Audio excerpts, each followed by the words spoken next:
The sun gleams over the beach as birds glide across the sky, casting shadows on the sand.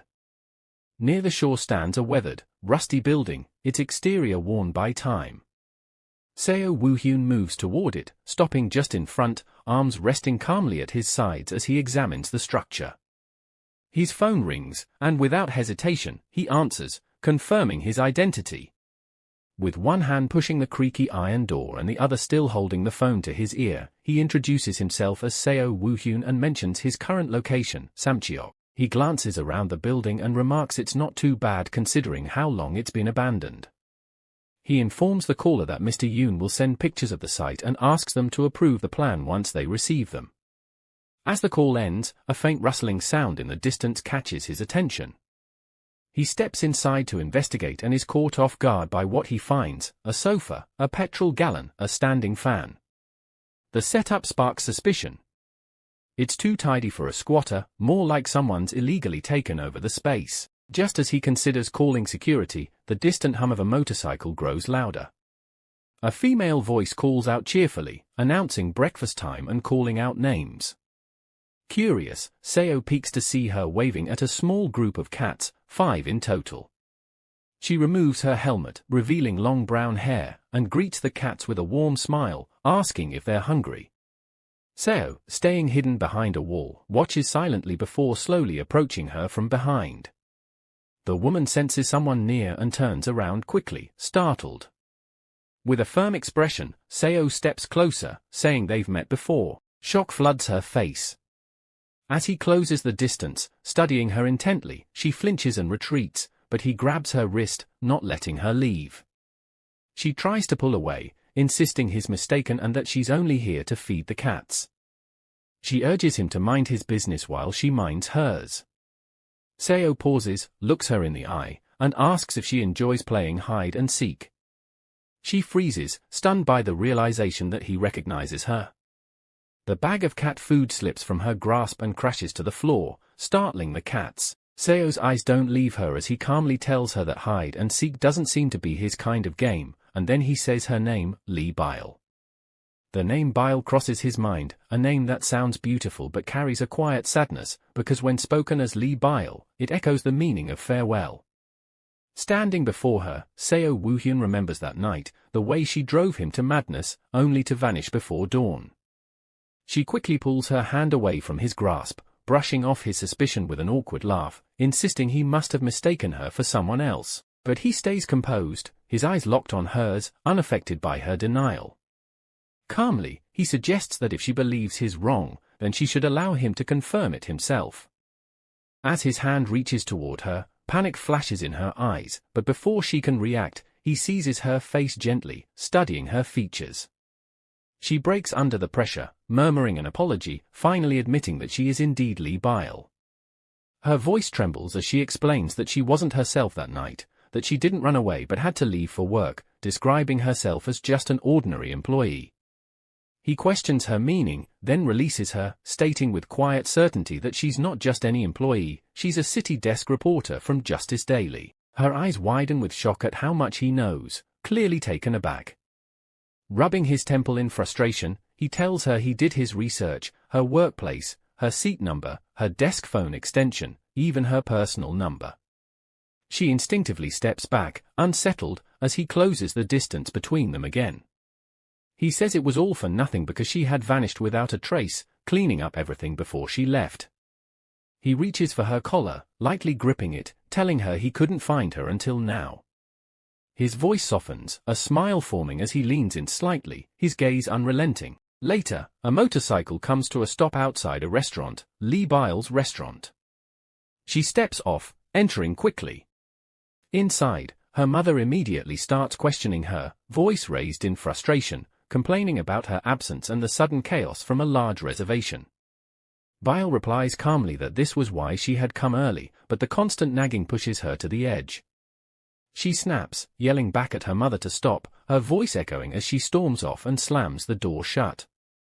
Her expression grows heavy in the silence that follows. She stands still, feeling like everything that happened today is unreal. She doesn't understand why Seo is here, how he found her. After that night, she had fled Seoul, returning to her parents' home in Samcheok. Lost in grief and overwhelmed by hopelessness, she stumbled upon an abandoned building, one that had never opened due to a lien. There, she met for stray cats, and somehow, that space gave her a reason to hold on. It became more than just shelter, it became her peace. Yet she still can't comprehend how Seo discovered it. Now, standing in front of a mirror, her reflection brings a new wave of unease. Her hair is damp and unkempt, her coat looks ragged, and her pants are soiled. She realizes she had just seen him while looking like this. Remembering the scoff he gave earlier, she wonders if it was because of her appearance. Embarrassment hits hard, and she screams out loud. Her mother, still working in the kitchen, calls her out to help. Soon, she joins in reluctantly, her expression unreadable. When told to take an order upstairs to the party guests, she obeys without complaint, but as she climbs the stairs with the tray in hand, something catches her eye. A group of people in suits enter the restaurant, something rare in this small town. As she scans their faces, one familiar smile locks her in place. Her eyes widen, heart racing as she recognizes him. She watches him enter, confused about why he's here, eyes following his every move as he passes by with a scoff that lands like a jab. From behind, her mother casually notes that he looks like a model, but all she can think about is how he always shows up when she's dressed like this. Her appearance, already off to a rough start this morning, feels completely undone now. She moves to set the table for the suited guests, keeping her tone polite as she reminds them to call if they need anything. As she works, she senses his eyes locked on her. She tries to ignore it, but the weight of his gaze presses into her back. She wonders to herself why he keeps staring like that, why he won't just look at the food in front of him like everyone else. She forces a smile, finishing her task, and tells the guests to enjoy their meal before heading back to the kitchen. She drops the tray onto the counter, her hand moving to untie her apron as she tells herself that she's not concerned about him, only what's going on in his head, because that's the only part that makes sense. Asking her mother for a break, she steps outside. The rain has started, soft and steady, droplets tapping on the pavement. She opens her umbrella, ready to leave, when a hand suddenly taps her shoulder. She turns around, it's him. He approaches calmly, asking to share her umbrella, saying it's just to the parking lot. Her eyes widen as she processes the moment, dazed, then suddenly she jumps back and lets out a startled scream. She scolds him for sneaking up on her, nearly giving her a heart attack. He watches her, puzzled, and asks why she's so surprised. She thinks to herself that it's strange he doesn't understand, but replies that anyone would be startled if someone just appeared like that. He offers an apology and asks again if she can walk him to his car. She stares at him, silent for a beat, then exhales and agrees, just to the parking lot. They step into the rain, both under her umbrella, walking side by side. Every few steps, their shoulders brush, and she can't ignore how tense it makes her feel. She questions why this simple walk is making her so nervous and even wonders if the parking lot has always felt this far away. Meanwhile, he quietly studies her reactions. After a pause, he asks if this is where she's been all along, her hometown. She hesitates, frowns slightly, and answers yes, voice faltering. The word hiding echoes in her mind, unsure if that's really what this is. They finally reach his car, and she's quick to hint that he should leave, but instead of getting in, he turns to face her. His expression shifts, growing more serious, and she senses a weight in his eyes. She starts to wonder what's coming, heart uneasy. Then, without build-up, he asks if she remembers what happened that night. The question stuns her into silence. She hadn't expected it, hadn't prepared for it. Frozen in place, she meets his gaze as he watches her reaction closely and tells her that if she's forgotten, that would be tough. She stands frozen, unsure of what to say, silently wondering if it would really be such a problem if she doesn't remember. Instead of giving him an answer, she changes direction and casually remarks that the rain has stopped falling. She takes a step back, bows slightly, and prepares to leave, wishing him a good day. Just as she turns around, his hand suddenly grabs her shoulder, stopping her in place. He tells her not to walk away and asks if she really wants to complicate things by running again. He says he sincerely hopes she hasn't forgotten what happened that night. With a shaky smile, she tries to deflect, asking which night he's referring to, pretending that her memory has been unreliable lately. He steps in, closing the distance between them, his face just inches from hers. His voice softens, telling her not to say she's forgotten, because hearing that would actually hurt him. She stands there, stunned, her eyes flicking down to where his hand lightly touches his own chest, saying the pain is right there, that she's hurting his feelings. Her heart races, her face goes pale, and she finds herself wondering what exactly his intentions are, why he's bringing all of this back now. 5 months earlier, Seo Woohyun sits in the back seat of his car, eyes gazing out the window, clearly lost in thought. His driver clears his throat and points out that his phone hasn't stopped buzzing. Seo glances at the screen, finally picking it up, reading through a stream of messages. The person on the other end is trying hard to set him up on a blind date, insisting that this girl is truly his type.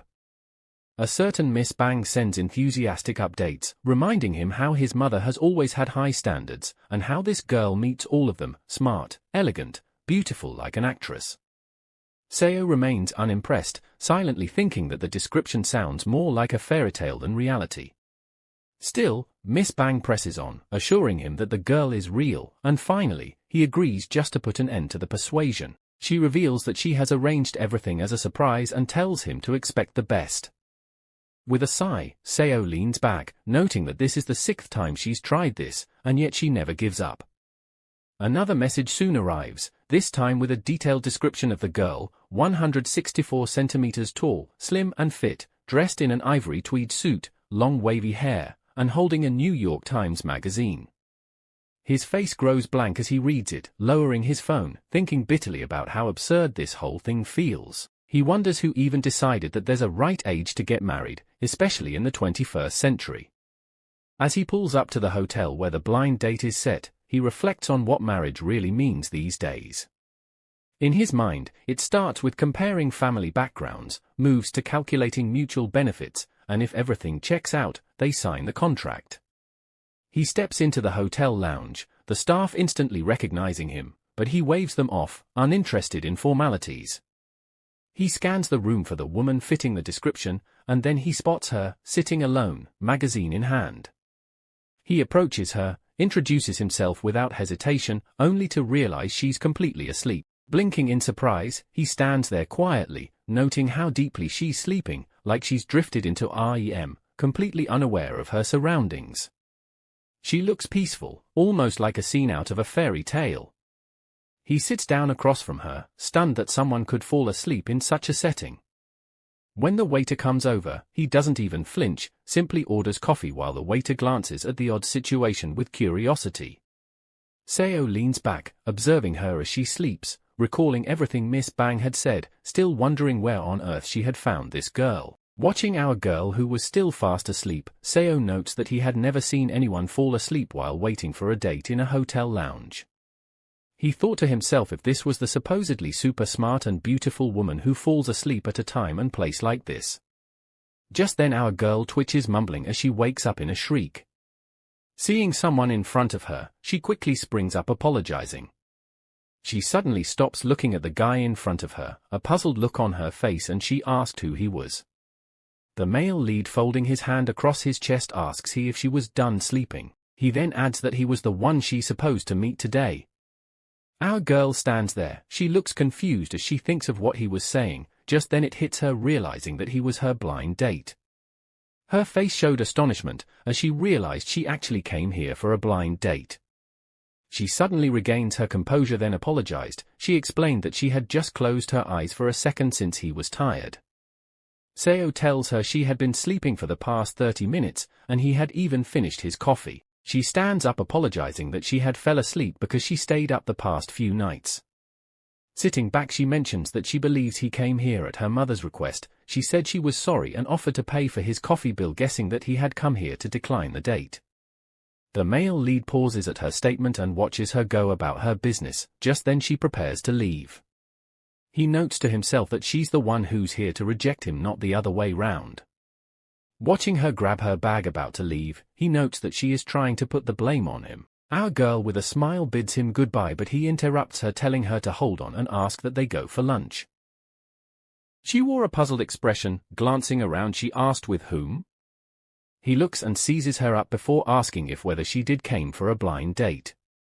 Standing up to approach her, he tells her that if she turned him down, it's proper etiquette that she introduce herself before they say goodbye.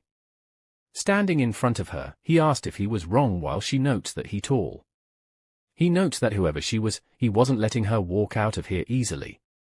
Coming back to her senses, she acknowledges that they should introduce themselves. Seo stretches his hand forward for a handshake, introducing himself as Seo Woohyun. She looks at his hand stretched for a bit before reciprocating, introducing herself as Lee Byul. He repeated the name, and what it meant, why she jokes about it with him. She tells him to come along so they could go get something to eat. With a smile, Seo joins her as they walk out of the lounge. It was how they both met through a blind date. It starts off as a weird day for him, Seo reflects in his thoughts, arriving for a blind date he only accepted because Mrs. Bang kept insisting, only to find his date dozing off fast asleep, leaving him stunned. If this is her plan to be memorable, he doesn't even know what to say. It's completely out of character for him to stop someone who's about to walk away without even saying their name, let alone ask them to go out for a meal. But somehow he does. Our girl mentions a Korean restaurant on the 27th floor of the hotel and suggests they go since it's close by, and he agrees. Right then, his phone buzzes, multiple texts from Mrs. Bang. She's asking where he is, if he's being serious, reminding him of all the effort she put into planning the date, even mentioning she lied for him by saying he had an urgent matter, then expressing her anger with some foul language. Now he's really confused. What is she talking about? He's here, right on time, standing next to a woman in an ivory suit, holding a copy of the New York Times. So who is this woman?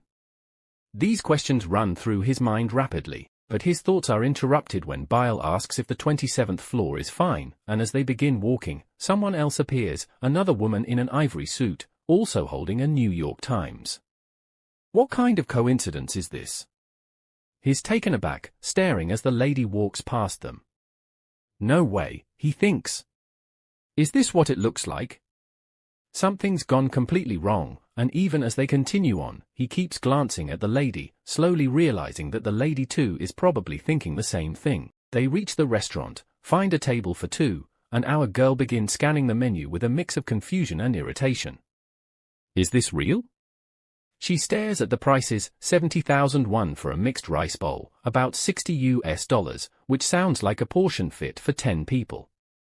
500,000 won for a special course meal, nearly $400. Still stunned, she wonders aloud, and before she can process the price tags, our male lead tells the waiter they'll have the special course. The waiter confirms, and our girl's hit with a loud, internal what? She closes the menu, visibly troubled, asking him if he even saw the prices. A full 15-dish course for 500,000 won, no, wait, with taxes it's 550,000 won. That's over $1 million won for two people. He calmly explains that it's the best Korean restaurant in Seoul, boasting 3 Michelin stars, and that he's never heard anyone complain after eating here. He tells her to just give it a try. She's baffled, asking if he really wants her to spend that much money on a single meal. Over $1 million won, just like that. He tells her not to worry, that he's covering it, and to just enjoy it. Her demeanor changes suddenly. She thanks him casually, as if she wasn't just panicking about the price a moment ago. Then she comments that she's heard he runs his own business and assumes it must be doing quite well. After all, if he can drop more than 500,000 won on one meal, it must mean something to him. What does a meal like this even mean to someone like you, Mr. Seo? He hears her question and takes a sip of tea, mulling it over. What does it mean? He asked her why everything must always come with some deep meaning. Then it hits him, he's right. She probably wasn't supposed to be his date.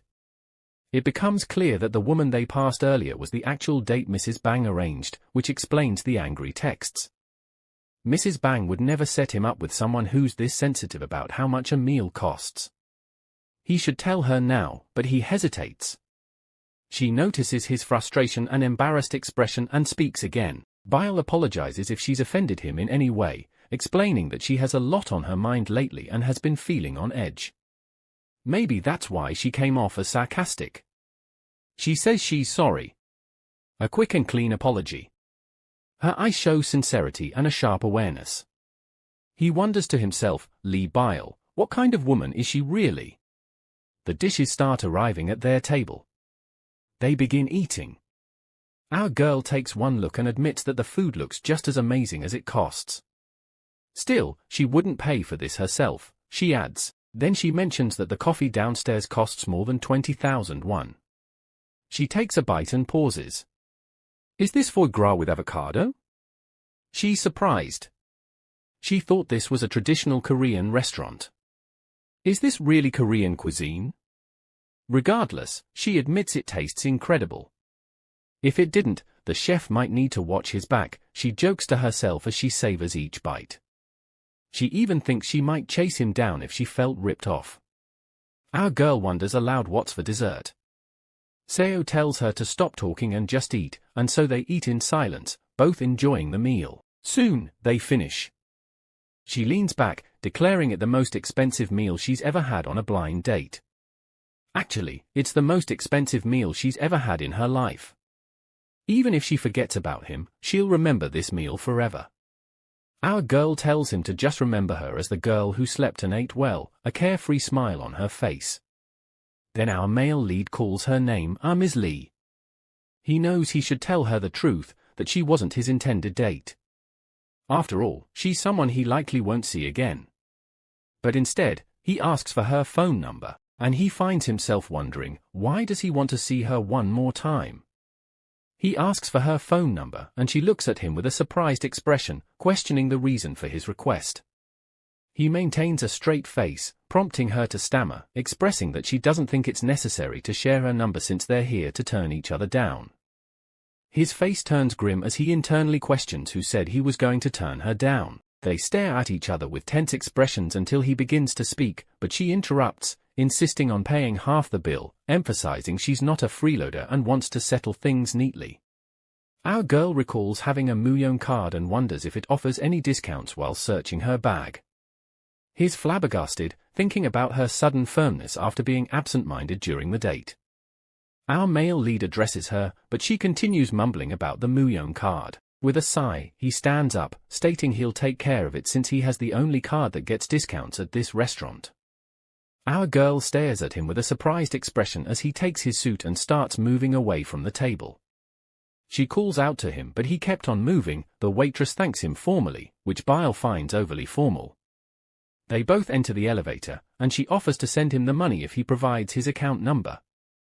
Our male lead wanted to ask for her number again, but she cuts him off again. At that moment, her phone rings, and she connects it to the other line, confirming her identity and giving permission to proceed.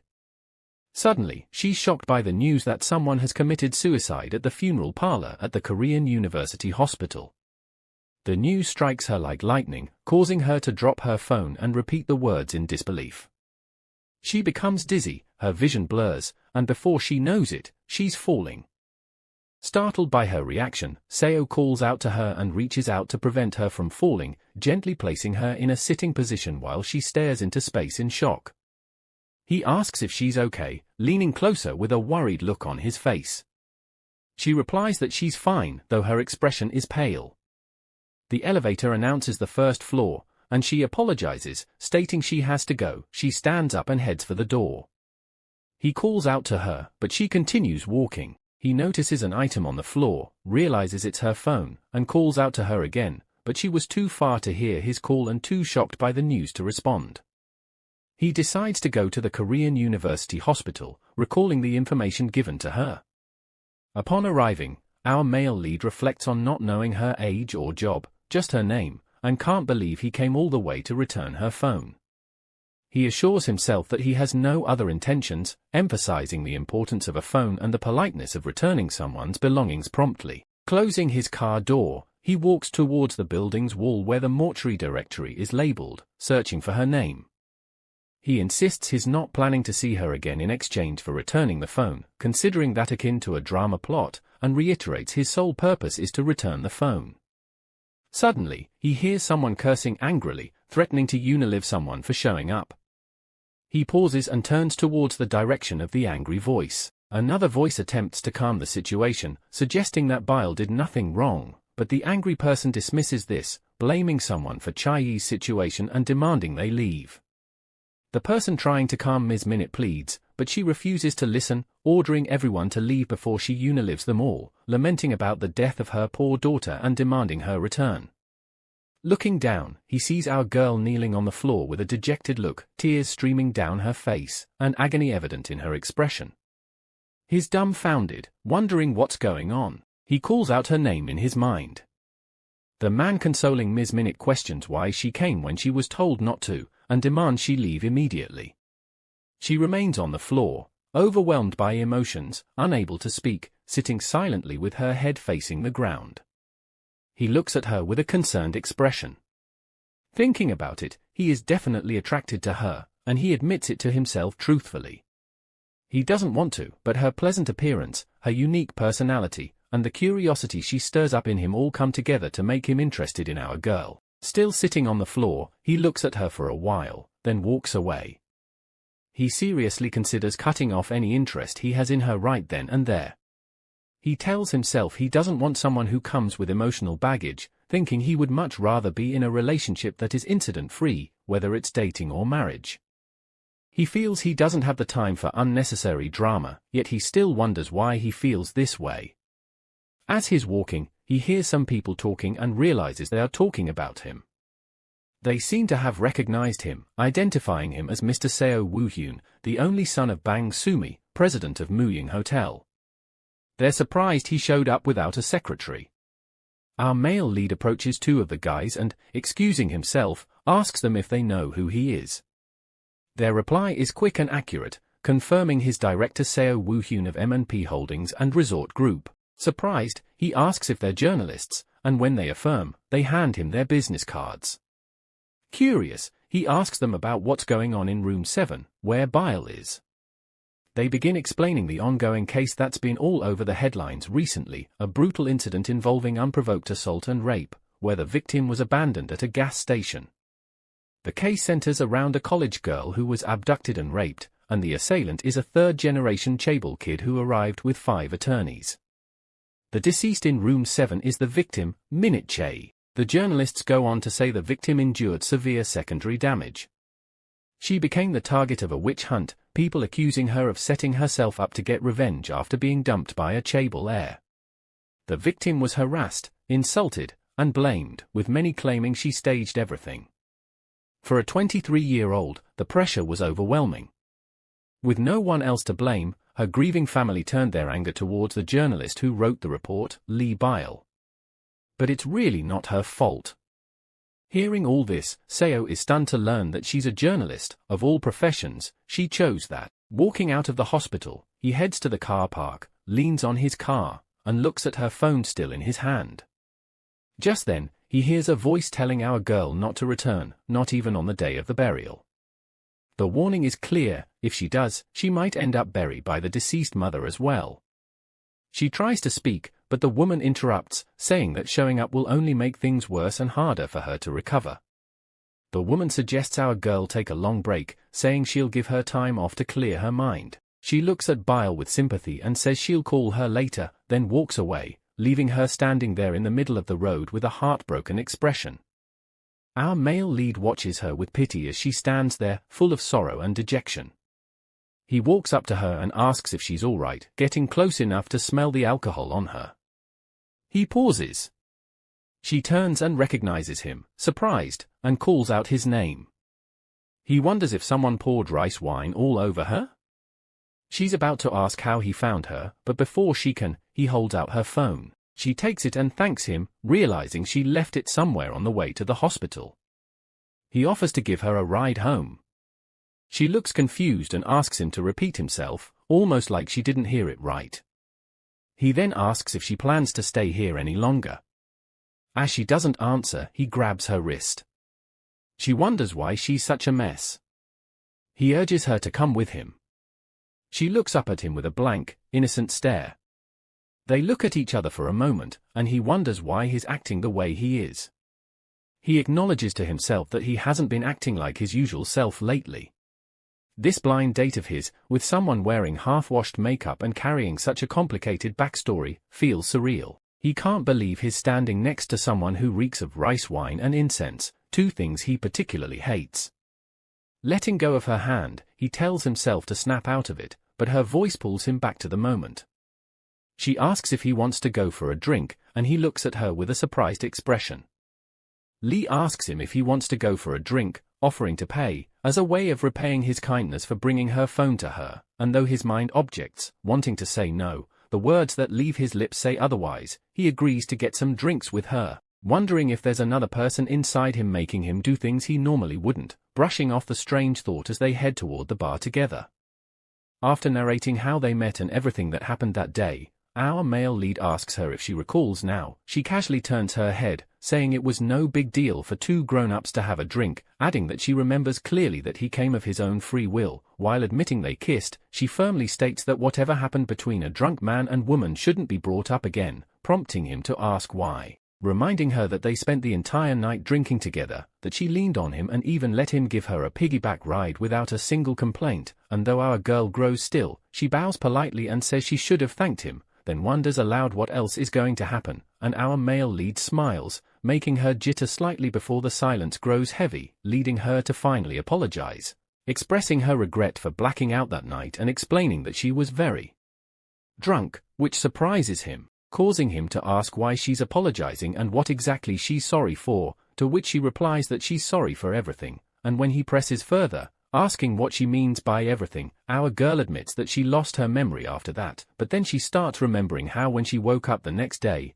it was already morning and she was shocked to find herself in the same bed with Seo, without any clothes. She jolted upright, scanning the unfamiliar room while he remained asleep. Glancing at him in disbelief and thinking to herself that this is complete madness, with embarrassment on her face, she turns away from our male lead and gasps. He notices right away that she's recalling things now, which he mentions, and she looks at him, her face filled with embarrassment as she stammers, saying that he kissed her first, admitting silently that her memory has returned, and remembering how she blacked out from drinking too much, only to wake up naked as if she were in the Garden of Eden or something, trying to hint that just because they slept that way doesn't mean anything happened. She even suggests that they may have developed a drunken habit of undressing, reassuring herself that that might be the case, saying they shouldn't create misunderstandings or misinterpretations out of the situation, but before she can finish her sentence, our male lead repeats the word misunderstanding twice in a surprised tone, asking if that's what she thinks it was, and then suggests they retrace every detail from that night to determine whether it was a misunderstanding or a fact, and regarding her supposed drinking habit, he insists he remembers what happened afterward, something he can't fully explain with words but wants to try before our girl cuts him off, stopping him mid-sentence saying she's sorry,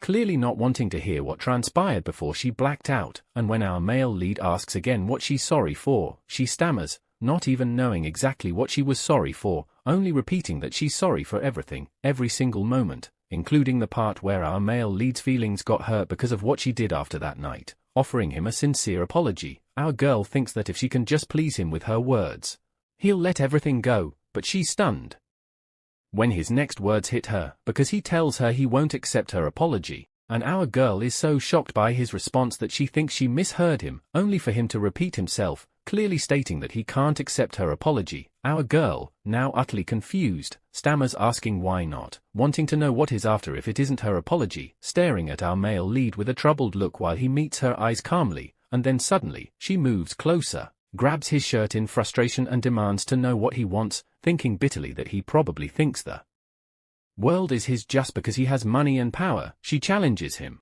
saying it's already happened, so what is he going to do now? Sue her. Our male lead looks at her in surprise. Our girl praises herself silently, believing she finally acted the way she should have from the beginning, thinking he should have just accepted the apology and left, wondering what else he could possibly want, certain that he doesn't know who he's dealing with, a city desk journalist like her who's encountered all kinds of people over the years, and thinking her little dramatic display is enough to make him reconsider. She's satisfied for a moment, until he snaps her out of her thoughts with his reply, asking how she knew he was going to sue her, then calmly informs her that he is indeed going to sue for compensatory damages. Our girl is stunned, unable to believe what she just heard as she looks at him in disbelief. He continues, telling her that he's endured significant emotional damage, so much so that he couldn't eat or drink for the past month, then asks how much she thinks is fair compensation for the hours and effort he spent searching for her, declaring with a smile on his face that he's going to sue her for damages, including emotional distress.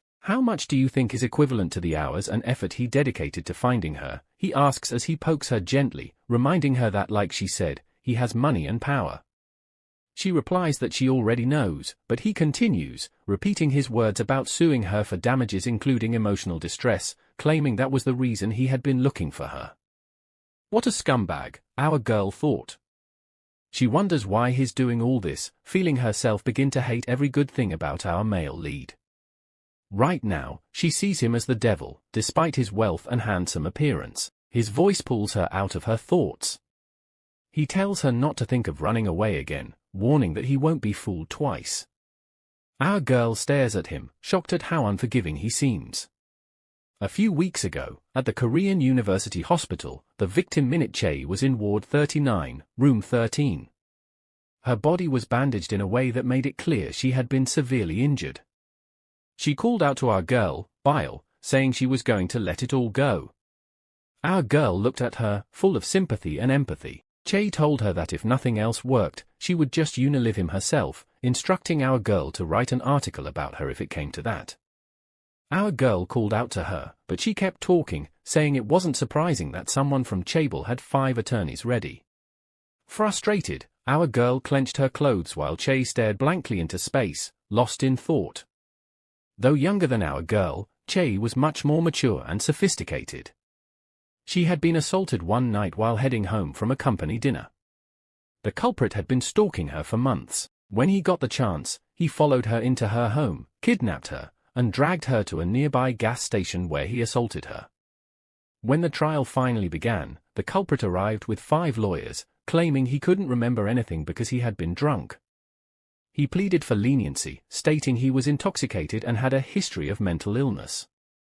The judge accepted his plea, influenced by his status, wealth, and power.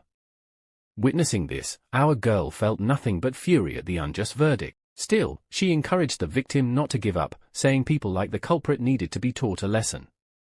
She told Chae that even if the law wasn't on their side, they could destroy his reputation through the media, making him feel what it's like to be judged for his wrongdoings. But it turned out to be a serious mistake. Our girl couldn't understand why she had spoken with such bold confidence.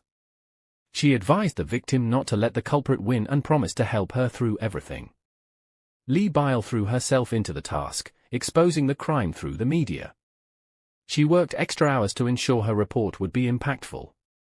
Despite her efforts, the public responded harshly. They labeled the victim a gold digger. Anonymous messages flooded in, leaving the victim emotionally scarred. Our girl blamed herself. She believed she was doing the right thing but now felt completely incompetent. Her actions only pushed the victim closer to the edge, practically leading her to her end. Every time she closed her eyes, she saw the victim and her grieving family. They resented the heavens, the world, this country, humanity, and most of all, her. The night our girl asked Seo to get a drink with her, she didn't accidentally grab his hand. She wanted someone to look at her without blame. That's why she dragged him into her mess. She needed human connection, something everyone craves at times. Meanwhile, our male lead is in his house, taking a shower. He thinks about how extraordinary the experience has been and wonders why he keeps acting impulsively around her, a behavior so unlike him. He remembers that night at the bar. She had looked somber. He glanced at her, put down his glass of wine, and reached for her hand. Not long after, he pulled her in for a kiss. One thing led to another, and they ended up in bed together. The next morning, there was no trace of her. After making him give in to temptation, she vanished without a note. It felt like a dream, as if he hadn't even met her. For 3 months, he searched for her with no success until he stumbled upon her by sheer luck. He vows not to let our girl slip away from him again. The scene opens with a serene beach landscape as our male lead jogs along the shore, dressed in a long-sleeved black tracksuit. He runs for a while before finally coming to a stop at the abandoned building where he previously encountered our girl Byul. After staring at the building for a moment, he enters and begins ascending the stairs.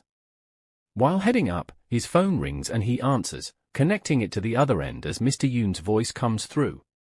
Mr. Yoon greets him and brings up how he found out about our male lead leaving the company during lunch the previous day without informing any of the mechanical team members. Curious and slightly suspicious, Mr. Yoon questions what is going on, remarking that it's strange for our male lead to suddenly take interest in Samcheok, even asking if he might have a secret lover there. Startled by the question, our male lead pauses, then ignores it and instead asks if Mr. Yoon completed the budget plan he was tasked with the night before. Just because he is taking time off doesn't mean Mr. Yoon can relax. Mr. Yoon silently complains about his bad temper but informs him that the higher-ups keep slashing the budget and suspects the chairman is behind it. He suggests that our male lead might need to handle the task himself. Our male lead acknowledges that and instructs Mr. Yoon to keep the business plan under wraps to avoid the chairman finding out. Mr. Yoon assures him but still asks if he really went down there just for personal matters. Our male lead ends the call abruptly, frustrated by the persistence of the question. With a sigh, he brushes his hair back, looks around, notices a refrigerator, and takes out a bottle of water. After drinking, he lies on the sofa, gazing at the sky through a hole in the roof and assumes maybe that's the reason our girl likes the place, something he can strangely relate to. Suddenly, her voice pulls him out of his thoughts as she stands near the couch, asking what he's doing there and reminding him that the couch belongs to her. He quickly sits up, surprised to see her, and asks what she's doing there so early. Our girl responds that she came to feed her cats. He teases her, suggesting she probably left in a hurry that morning just to feed them too. She mentally notes how he just won't let it go, then admits she already took the blame and sarcastically repeats how sorry she is while proceeding to feed the cats. Our male lead brings up the construction project, asking how long she plans to care for the cats since the building will be torn down in a few months, wondering what happens to them after that. She takes a moment before assuring him that she'll come up with something starting today. It feels like fate, of all the abandoned buildings across Korea, he's somehow assigned to develop Para Hotel in Samcheok, the very one that led him to her. Still crouching, our girl silently blames it on karma, thinking back to that night, realizing that ever since their blind date, things always go wrong whenever she runs into him. Our male lead observes that the place isn't bad and asks why she didn't settle a little higher since the view's better upstairs. She responds, explaining that the couch was too heavy, and she almost collapsed moving it here even with help from a friend. He studies the couch, remarking that it seems too heavy for two women to carry. She quickly clarifies that she never said her friend was a girl. He points out that she only said she moved it with a friend. She snaps back, saying she can be friends with a guy too. He looks at her, visibly stunned. She glares back until he crosses his arms and declares that he doesn't have any female friends. She appears startled, internally wondering why he's giving her such a judgmental look. He repeats himself, making it clear again. She brushes it off, mentally asking so what, then suggests introducing him to one. He stares at her, clearly not expecting that, and eventually frowns. She freezes, quietly concluding that he's a difficult man. Apologizing, she admits she overstepped and tells him he can do whatever he wants. He's wearing her out, and she's unsure what he expects from her. She turns her back to him, eyes cast downward, but he just smiles. She remembers the moment she discovered that Seo wasn't originally her blind date and how everything spiraled from there, her curiosity pushing her to dig into his background. Her search leads her to an image and detailed profile of him, Seo Woohyun, a Seoul-born businessman, director of M&P Holdings and its resort division, and the grandson of Bang Young-sik, chairman of the powerful Muying Corporation. His records show a degree in business administration, confirming he's no ordinary man. As she processes the information, she wonders how she ever ended up crossing paths with someone of his status, the heir to the very hotel chain where they first met. Her mind flashes back to that night, her casual remarks about food prices, and the unexpected turn things took later, leading to something far more intimate. Her thoughts are disrupted when Seo approaches her suddenly. He thanks her for her earlier suggestion but tells her he's not interested in being introduced to any friends. Instead, he says he hasn't had breakfast yet and asks if she knows any truly good local spots. She quickly responds, asking if showing him a great restaurant might put her in his good graces. With a playful smirk, he replies ambiguously, and she frowns, thinking he's not the generous type. Still, she agrees and tells him she'll guide him there herself, proudly stating that as a native of Samcheok, she'll make sure his needs are met. Outside, she hands him a pink helmet, urging him to wear it. He stares at it in disbelief, especially since she's putting on a sleek white one. But without protest, he puts it on, and they set off. At the restaurant, empty plates begin stacking on the table while Seo sits in silent awe. The meal has clearly left an impression. She asks how the food is, and though he doesn't say much, he thinks the flavor was more than enough to make him forget about the embarrassment of the pink helmet. He starts to compliment the chef, but she cuts in, proudly stating that the restaurant is run by her friend Taekyung's mother. Hearing the name, Seo's expression falters. She goes on, explaining that Taekyung is the friend she mentioned earlier and that his mother is the best cook in town, a place she visits often. Her words trigger a memory. She had once told him about a friend who helped move a couch. Realizing this is the same male friend, Seo feels an unexpected agitation rise inside him, though he masks it well. She remains unaware of the shift in his mood and warns him not to share the restaurant's existence with anyone else. He playfully questions the logic, asking what happens if he does. She replies coolly that if he does, this will be their last meal there because it's an unspoken local rule. Seo sighs as she rises from her seat, urging him to go if he's finished eating. Still, his thoughts linger on her friend, a male close enough to lift her furniture and whose family restaurant she frequents. The idea gnaws at him. He doesn't want to admit it, but the feeling unsettles him. Back at her home, Byul drops onto her sofa, exhaustion etched into her posture. Leaning back, she lets out a deep sigh, her thoughts circling Seo. She still can't figure out what he truly wants from her. She replays their conversations and wonders why someone like him would come all the way to Samcheok to involve himself in her life. Her mind drifts to their meal, remembering how he devoured the food like he hadn't eaten in days but never complimented it once. She knew he was holding back, putting on an act. It feels to her like he's plotting another excuse to meet. Her cheeks flash as she laughs to herself, blaming her own charm for the situation. She tells herself she's just too irresistible, that her beauty is turning hearts upside down without her trying. Lost in her self-amused thoughts, her phone suddenly rings. The name Haesung flashes across the screen. Delighted, she picks up and quickly sets off to meet them. When she arrives, she spots Haesung waving and approaches with a bright smile. With warmth in her voice, she asks what brings her friend to Samcheok. Haesung returns the smile and says she came to visit her, but also to do a bit of investigating. Byul, puzzled, asks what she's looking into. Haesung reveals that there are rumors circulating about a major corporation investing in the area and that the building and site involved seem a little suspicious. She wants to verify the details herself. The moment those words land, Byul can't help but picture Seo, knowing full well that he's at the center of all of it. Before the conversation gets too serious, Haesung suggests they grab a meal at the famous Lee Byul seafood restaurant, which she says has been trending on social media lately. They walk off together, laughing and joking, their voices light in the seaside breeze. Outside the old abandoned building by the quiet seaside, a sleek car rolls to a slow stop as the sound of waves echoes in the distance, and a guy in a hoodie steps out, his eyes briefly scanning the worn-down structure before making his way inside. He calls out casually for the cats, and a few heads lift in response, lazy and familiar.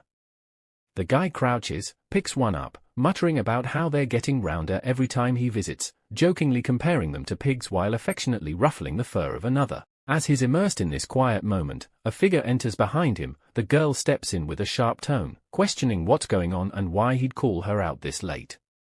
She calls him crazy, frustrated that he summoned her here, and asks where his manager is.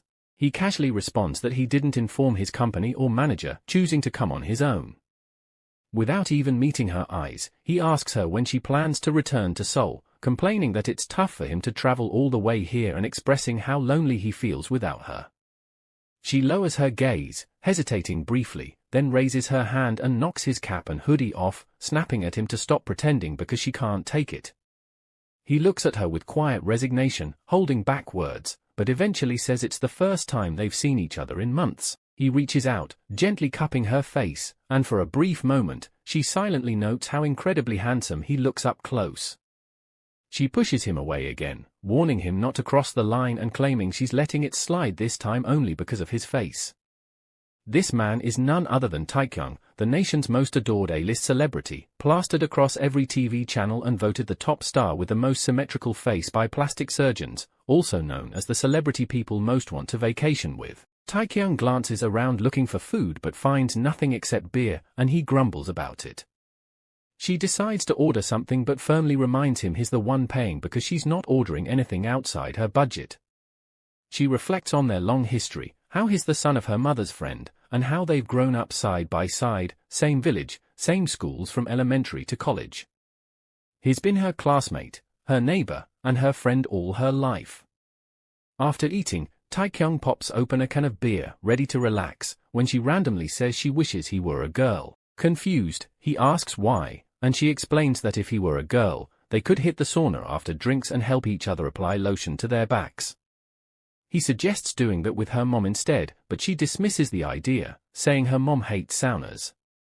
With a playful grin, Taekyung teases that even if he were a girl, he wouldn't go to a sauna with her because, as a celebrity, there's always the risk of being photographed, and if his pictures leaked, her identity would be exposed too. He adds that even when she's old with grandkids, typing his name into a search engine would still bring up hers. He then flops onto the sofa, eyes drifting up to the transparent ceiling as he murmurs how peaceful it feels here, even saying he wants to live in this place. She rolls her eyes, reminding him that he already owns a home the size of a castle and calls him a fool. Leaning on one elbow with a teasing smile, he asks if she likes his house, then casually offers her a spot, saying it's too big for just him and promises no rent if she moves in. She responds by smacking him lightly on the head, a playful hit that's cut short when an unfamiliar voice breaks the moment, demanding to know what's going on. The unexpected presence catches them both off guard as they turn toward the doorway. Standing there, looking completely unfazed, is none other than the male lead himself. His voice firm, he points out that this is private property. Seo walks up to them with his hands tucked casually in his pockets, his gaze fixed on the duo as he stops directly in front of them. The girl freezes in place, startled by his sudden appearance, while Taekyung quickly pulls his hoodie over his head, attempting to hide his identity. She blurts out Seo's name, asking what he's doing here at such an hour, and he responds coolly by questioning whether visiting his own property whenever he wants is a problem. She hurriedly apologizes, explaining that she just needed a quiet spot to share a drink with a friend. Taekyung, puzzled by this revelation, quietly processes that the building belongs to this man, while Seo is equally curious about the friend Byul is with. Seo's eyes linger on Taekyung before shifting to the empty beer bottles scattered around, prompting him to ask if they were the ones who drank all of it. She lets out an awkward laugh, pointing out that her friend is quite the drinker and insisting they were just leaving. Seo makes a cutting remark about how he had asked her to clear her things out, yet instead, she keeps adding more trash, and the insinuation is clear, it's about Taekyung. She tries to laugh it off, but tension rises as Seo steps forward, closing the distance between him and Taekyung, asking pointedly if he's the friend who helped move the couch. Sensing that things are about to escalate, the girl quickly tries to intervene, claiming her friend is shy and not comfortable around strangers as she urges him to leave. But Taekyung, not backing down, removes his hoodie, steps in front of Seo, and introduces himself confidently as Taekyung, her friend. She is stunned by his boldness, especially since Seo appears oblivious to who he is, likely because he doesn't watch TV or keep up with celebrities. With his hand still outstretched for a handshake, Taekyung asks if Seo owns the place. Seo, unimpressed, completely ignores the gesture and turns to Byul, bringing up a note he left, asking if she hadn't seen the message on the table. Confused, she insists she hasn't, and while she's caught off guard by the confrontation, she's somewhat relieved that Seo doesn't seem to recognize the celebrity standing in front of him. She suggests they continue the conversation outside. Meanwhile, Taekyung, searching through his pockets, pulls out a folded piece of paper and asks if it's what they were referring to. She turns toward him in shock as he opens it and casually reads it aloud, jokingly asking if she borrowed money from a loan shark. In a panic, she snatches the paper from him, scolding him while her eyes scan the contents. At the top is a bold heading that reads Notice of Illegal Occupation. The details say that because Seo Woohyun lost 3 out of 5 months, is demanding compensatory damages calculated as 4 hours a day, multiplied by 31 days, multiplied by 3 months, totaling 37.2 million won. It states that the defendant, Lee Byul, is also responsible for emotional distress. She spins around, glaring at Seo with disbelief and fury, shouting as she demands an explanation. She grabs his arm and pulls him outside, desperate for answers. Once outside, she asks him what this letter means, saying she understands the title, but the rest makes no sense. She asks if he truly spent 3 months looking for her, and he confirms it. He suddenly leans in, one hand braced behind her, saying he's searched the entire country just to find her. His face moves closer, and she's stunned, internally screaming that this must be some sort of absurd drama moment, imagining slapping him but not having the nerve to do it in reality. Instead, she pushes him gently and demands to know if he tracked her down just to sue her. She says if he came to her out of spite or lingering regret, she already apologized. Seo tells her to forget all that and instead shifts the topic, asking bluntly if she's involved with Taekyung. She freezes at the sudden, personal question, surprised by the unexpected jealousy in his tone. She debates how to respond, considering whether she should lie, but eventually says they're not involved, calling the idea ridiculous and clarifying that they're just childhood friends. She even adds that Taekyung is the son of the restaurant owner from their previous meal. Hearing this, Seo tilts his head slightly and asks her to have a drink with him too. She stares at him, shocked and speechless, her mind flashing back to how drinking with him last time caused all this chaos. If she were to make a notarized statement about someone she'd never want to drink with again, it would be him. But before she can refuse, he tells her that for every drink she has with him, he'll deduct 5 million won from the 37.2 million. She immediately agrees, saying he can't take it back and that she's writing it down now. Seo then declares that he gets to pick the time and place.